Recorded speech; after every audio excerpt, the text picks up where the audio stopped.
নমস্কার, আমি Sriparna. Welcome to my video. আশা করি সকলের প্রিপারেশন খুব ভালোভাবেই চলছে। টেট ইন্টারভিউ এর জন্য যারা আছেন এবং আপার প্রাইমারি টেটের জন্য যারা আছেন, উভয়ই খুব ভালোভাবে প্রিপারেশন করছেন। তো আজকে ইন্টারভিউ রিলেটেড একটা সিচুয়েশন বেসড বা একটা হঠাৎ সামনে দেওয়া ট্রিকি প্রশ্ন নিয়ে আলোচনা করব, যেটা আমার খুব ভালো লেগেছে।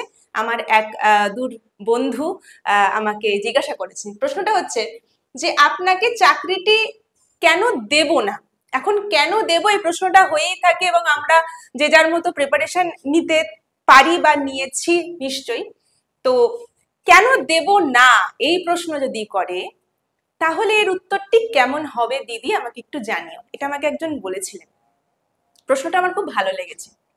এখন এই প্রশ্নের উত্তরে যাওয়ার আগে সবাইকে বলবো, এই ধরনের ট্রিকি কোশ্চেন আরো পেতে, উত্তর আরো পেতে এবং ডেমো ক্লাসের জন্য অবশ্যই চ্যানেলটিকে সাবস্ক্রাইব করতে ভুলবেন না এবং লাইক, কমেন্ট, শেয়ার অবশ্যই করবেন। চলুন প্রশ্নটার গভীরে যাওয়া যাক।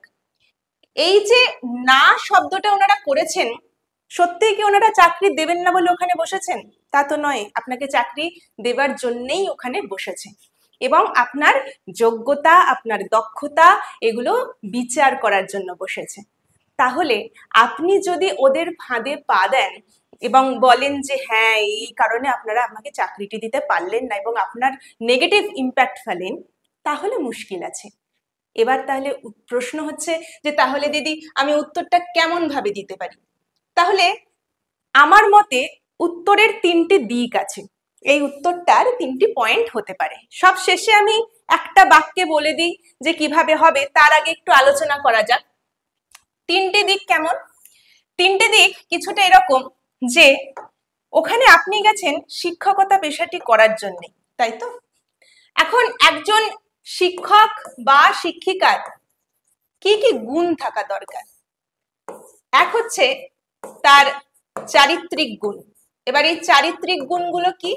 চারিত্রিক গুণ মানে ধরুন তার ধৈর্য, তার সহনশীলতা, তার ন্যায়পরায়ণতা, তার নৈতিকতা, তার দেশপ্রেম, তাই তো?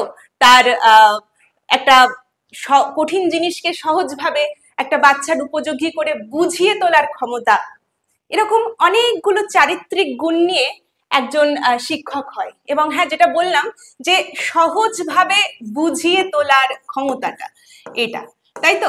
আর একটা যেটা, সেটা হচ্ছে এই যে চারিত্রিক গুণ, সহজভাবে বুঝিয়ে দেওয়া, এর পাশাপাশি একটা জিনিস না খুব ইম্পর্টেন্ট, কমিউনিকেশন স্কিল। অর্থাৎ আপনি শিক্ষক বা শিক্ষিকা এবং আপনার সামনের ওই যে অত ছাত্রছাত্রী বা শিক্ষার্থী, শিশু শিক্ষার্থী, তাদের মনটাকে বুঝে তাদের মতো করে সবটা বুঝে নেওয়া, সমস্যা বুঝে নেওয়া, তাদের সমাধান কি হতে পারে সেটা বুঝে নেওয়া। এর জন্য সব থেকে আগে যেটা প্রয়োজন সেটা হচ্ছে আপনার কমিউনিকেশন স্কিল, আপনার যোগাযোগ ক্ষমতা। তাহলে এই তিনটে গুণ আমি কম বেশি একটা জিস্ট করে বলতে পারি একজন শিক্ষকের প্রয়োজন। নেক্সট যেটা, সেটা হচ্ছে আমাদের এই যে ইন্টারভিউটি হতে চলেছে, এই ইন্টারভিউ নিশ্চয়ই যারা দেবেন তারা সবাই পাবেন এমনটা নয়। তাহলে আমাদের বর্তমানে 13,421 জন, যতদূর মনে পড়ছে, এইটাই হচ্ছে ভ্যাকান্সি বলা হয়েছিল এবং আমি আশাবাদী যে এই ভ্যাকান্সিটি আরো বাড়ানো যেতে পারে বা বাড়ানোর জন্য আমি নিজেও মন থেকে চাইছি। তো যাই হোক, এই যে ভ্যাকান্সি, ধরুন 50,000 জন যদি পরীক্ষা দেয়, ঠিক আছে, তার মধ্যে র্যাঙ্কিং এ আপনি যদি 13,422 নম্বরে থাকেন, তার মানে আপনি অযোগ্যতা নন, আপনি যোগ্য, কিন্তু এই ভ্যাকান্সির বিচারে আপনি অযোগ্য। অর্থাৎ নির্দিষ্ট আসন সংখ্যার মধ্যে আপনি যেতে পারলেন না বলে আপনি হয়তো চাকরিটি পাবেন না। 3 নম্বর কি আমি ভাবতে পারি, সেটা হচ্ছে আমি চাকরি পাবো না বা আমি এই চাকরিটি পাওয়ার জন্য অযোগ্য, এটা আমি একেবারেই মনে করি না। তাহলে এবার আমার যে প্রশ্নটা ছিল আপনাদের কাছে, যে আপনাকে চাকরিটি কেন দেব না, এর উত্তরে আপনি কি বলবেন? আপনি খুব নম্রভাবে বলতে পারেন যে স্যার বা ম্যাডাম, আমার মধ্যে যে চারিত্রিক গুণাবলীগুলি আপনারা দেখছেন বা দেখবেন,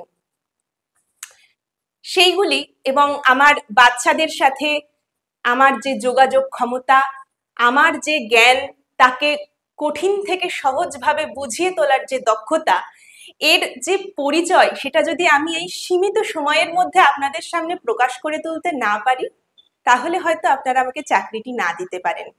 অথবা আমি যদি নির্দিষ্ট আসন সংখ্যার মধ্যে আপনাদের বিচারে না যেতে পারি, তাহলেও আপনি হয়তো চাকরিটি আমাকে দিতে না পারেন।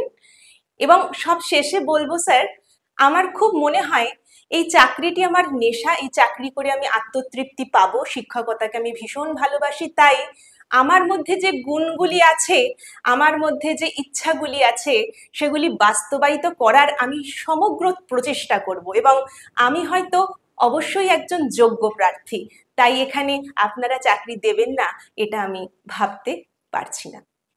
এরকম উত্তরটা হতে পারে, বা আপনারা আপনাদের মতো করে এবার সাজিয়ে নিন। চলুন, দেখা হচ্ছে পরের ভিডিওতে নতুন কোনো বিষয় নিয়ে, নতুন কোনো ডেমো নিয়ে, নতুন কোনো ছড়া বা গান নিয়ে। Thank you. Subscribe, like and share.